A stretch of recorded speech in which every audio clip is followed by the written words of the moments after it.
I will inform you of one of the new flavors of gamer subs. It's very new, it's very delicious. Believe me, I've tried it myself. And let me tell you, it's phenomenal. This is a great flavor. It's called white grapefruit. White grapefruit. 10% off with the code Thorin. Make your energy formula great again.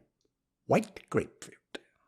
Now, classic League of Legends terminology is when you say worth when you make a play with potentially questionable outcome, like you die or you lose something or you blow everything to get it. But the notion is that when you assess it in the quick aftermath, the overall net for you or the team was positive. It was worth it. It was worth going for. So this could be the top laner dying to save the wave state of his lane at certain points in a game. This could be a player going 1-for-1 when they get tower dove, but the kill that goes to the opponent goes onto the wrong player, like the support, for example. This could be smiting a Baron or a Dragon despite being focused down afterwards, particularly if you're the jungler classically. This could be trading a key objective, but getting an inhib, or maybe even the Nexus itself if you're playing against Doublelift or TSM. But so many pros at the professional level are making plays routinely that are not worth it, especially in the LCS and the LEC. Shockingly so. There are scenarios which repeat again and again and are just not worth it. A classic example is where you trade too many key ults for a specific kill or a certain amount of kills, especially when they go on to, especially when the player being killed is a support or a role player and not a key carry. This can lead to the opponent being able to re-engage upon you, or some kind of an unfavorable team fight or skirmish shortly afterwards, or it could lead to an inability to even take a fight or to be able to contest an objective. Classic one is blowing a key active like a Zhonya's way too early. Now, what's funny is you will be absolutely derided for not using the Zhonya's and dying, like my boy Jensen, just like if you hold flash and later you needed flash. But people do ignore that the value can be crazy high on these particular aspects when you hold them and don't just blow them early if you gamble correctly, essentially. If you use your summoners before a dragon or a baron fight, particularly smite from the jungler, that can sometimes just not be worth outright. The objective in theory should take primacy, should take priority over sometimes going for a kill or even pushing someone out of an area of a map. Classic one obviously is the jungler dying in a skirmish when the dragon is either up or is coming up, and that means now even if you have the superior team fighting team and players with the kills and the carries, now suddenly it's put in a question as to whether you will secure the objective. Chasing for kills when you're in a position of advantage where you are closer to victory and on a path to it already, but you greed for extra kills or the feeling of a team wipe or for psychological dominance over the opponent. Basically, it's a classic move Samsung White used to do in 2014, if people don't know, prior to winning Worlds. But you see, when it works, why they wanted to do it. They wanted to absolutely smash their opponent, to humiliate them, to put the fear of God into them whenever a fight occurred. Fighting with the option to disengage or to run when you're already ahead. You're in control of the game, or maybe you're scaling up in a strong fashion where you actually will get better and better and better and harder and harder and harder in terms of the game without having this fight, and you don't need to go for it, and the kills might not even mean that much actually at that point in time relative to what you will lose. This is a concept a bit like when I was saying Counter-Strike. People will sometimes go for a kill that doesn't really do much for them or hurt the opponent's economy much, but it might give away a key gun or lead to them dying and them basically not being able to buy properly in the next round. I would say forcing an objective when you're ahead and or in control, right? This is one where the worst example of this, in my opinion, isn't just like when you're scaling or you're ahead, or you don't really have to do that, or you can force a fight, you don't have to go. It's when people, the intention clearly from the team was to start the objective, to bait the opponent in, to have a fight with them, but the opponent doesn't properly engage. So then the team gets to that place where the Baron's coming down and they start thinking, right, do we just burn it down? Do we go all in on it? Or do we and rush it? Or do we actually like take the fight? And essentially, they make the wrong decision and they decide to actually go for the burn down when actually they didn't need the Baron. All they needed was to deny the Baron, and they could have used the Baron to force a fight or eventually get the Baron for free, potentially, if you kept it going long enough. In those scenarios, it just ends up not being worth it. A classic one that ends a lot of games and is a big frustration of mine as someone who hates the idea of being choked out and just being gradually strangled in a game has got to be when teams are the ones that are losing and the game is starting to get to the end. The opponent's pushing in your inhibs. He's going to take your inhibs. Then he's going to take your nexus. And what happens is the teams are under their tower or behind their tower, and they won't actually take a team fight or try to engage a team fight under the tower, even though the enemy is going to take the tower and then the inhib, which you then won't have any towers to fight around. And either you'll be fighting naked around the inhib, or you'll be fighting seeded all the way back to your nexus turrets. And now, again, you get the same choice, except the difference is on the nexus turrets, people usually understand you have to fight then, otherwise the game's over. People on inhibs give them up way too easily, or just wait for like a 1 in a million chance to present itself, whether you get the perfect angle of fight. But you're behind in the game, and that's not, if you're going to have the fight probably anywhere around the inhib, sometimes it's better to just have the fight with the turret up and have it doing damage to the opponent, and at least put some kind of a time component, a pressure, an additional disadvantage for the opponent.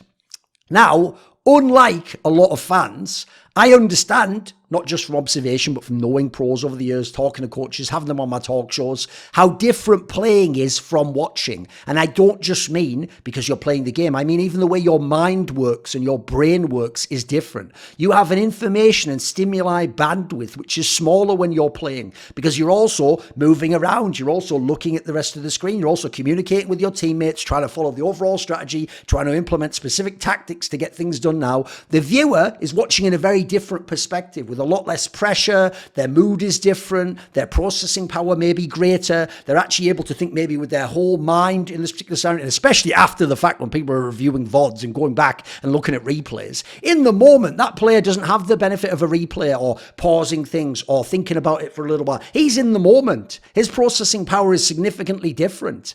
And so everyone is smarter outside of the game in these scenarios than they are inside the game. That must always be borne in mind. Otherwise, you are going to very unfairly malign some very good players and even some very smart players because you see something later or with hindsight or, quite frankly, just because you're not pressured and you're not even playing the game in the same way and where other people aren't. I'll give you a quick analogy from other games. It's the reason why, in my opinion, people in Counter-Strike, who are some of the greatest players ever, aren't always the most clutch players in like the 1v1 and the 1v2 because it's a different type of pressure. It's a different type of scenario. It's a different type of weight to each of your moves and how you use your brain and how much you use just your skill. This also, for me, isn't actually an individual player issue most of the time. It's a coaching issue. This is where, just as with macro concepts, it's not like the Western coaches don't tell the teams the same concepts.